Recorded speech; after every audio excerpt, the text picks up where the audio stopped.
podcast kali ini juga kita bakalan ngebahas peran pemuda dalam perubahan tata negara di Indonesia. Jangan lupa dong, ada pepatah. Jika kita tak kenal, maka kita tak Saya. Oke, sebelum itu kita mau kenalin diri kita dulu ya guys. Nama aku Aida Zahra. Nama aku Aziz Kapalsani. Dan kita langsung pindah ke tamu kita ya guys, yaitu Saya Alin Harina. Saya Abdul. Mungkin kita langsung masuk aja ke pembahasannya. Oke, kita spill sedikit-sedikit ya sih. Kita spill kayak pertanyaan aja nggak sih? Coba Kak, mungkin pertanyaan nggak sih? Ada sih sebenarnya. Gimana sih emangnya kondisi politik pada masa demokrasi terpimpin itu?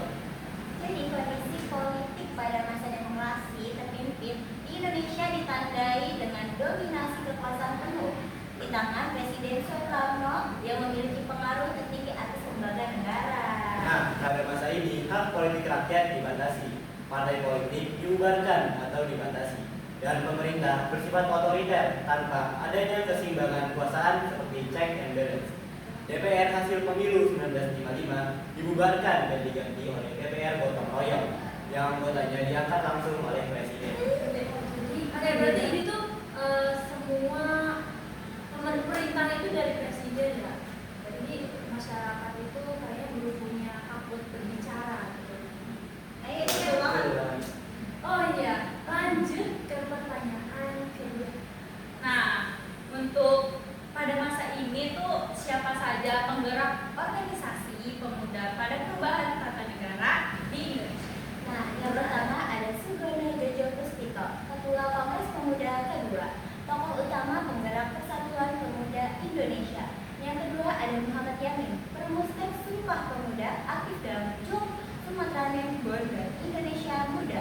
Yang ketiga ada RM Joko Marsain, Tirto Diningrat, Wakil Ketua Kongres Pemuda kedua dan Ketua JOM Java, pendorong semangat persatuan pemuda.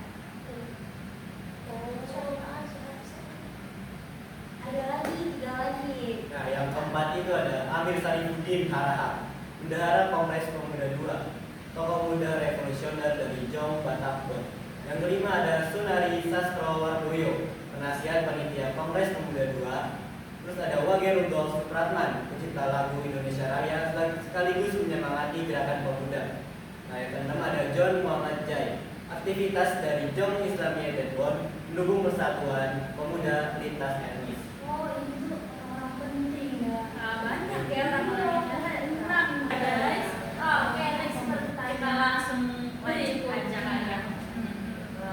Nah, kalau misalkan kejadiannya nih, kapan sih kejadiannya Sumpah Pemuda itu? Kayaknya banyak yang nggak tahu ya.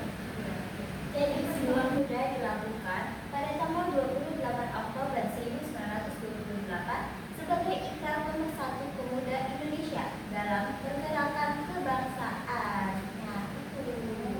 Ternyata pada 28 Oktober 1928. Nah, betul. Kalau boleh tahu itu apa sih? Di mana? Maksudnya di mana sih tempatnya? Itu gimana? Nah, Sumpah Pemuda itu dilakukan di beberapa lokasi di Jakarta pada Kongres Pemuda II, antara lain di Gedung Katolik Jongdingen-Bon atau sekarang Yayasan Pendidikan Santa Ursula. Yang kedua ada di Java Bioskop. Yang terakhir di Indonesia Klub Gebong atau sekarang Museum Sumpah Pemuda di Jalan Keramat Raya nomor 106 Jakarta Pusat. Oh, itu di sana ya. Ternyata nggak cuma satu tempat, ternyata ada beberapa tempat juga yang dilaksanainnya.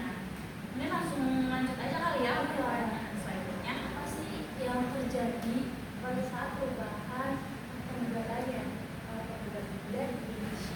Saat perubahan tata negara di Indonesia terjadi pergeseran sistem pemerintahan seperti dari demokrasi liberal ke demokrasi terpimpin yang ditandai dengan penguatan kekuasaan Presiden Soekarno secara otoriter dan pembubaran Dewan Perwakilan yang sebelumnya ada. Perubahan ini juga diwarnai ketegangan politik, pembubaran partai politik, dan pembatasan kebebasan berpolitik. Jadi itu.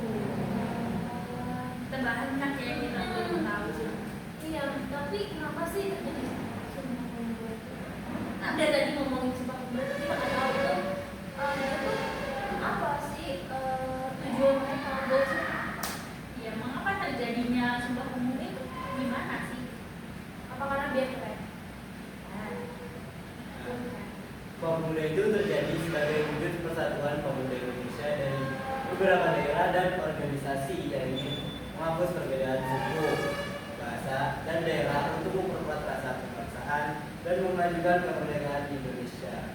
Mereka berikrar menjadi satu bangsa, satu tanah air, dan satu bahasa demi mendorong semangat persatuan dalam perjuangan melawan penjajahan. Kali ini muncul sebagai respon terhadap fragmentasi yang menghambat persatuan nasional.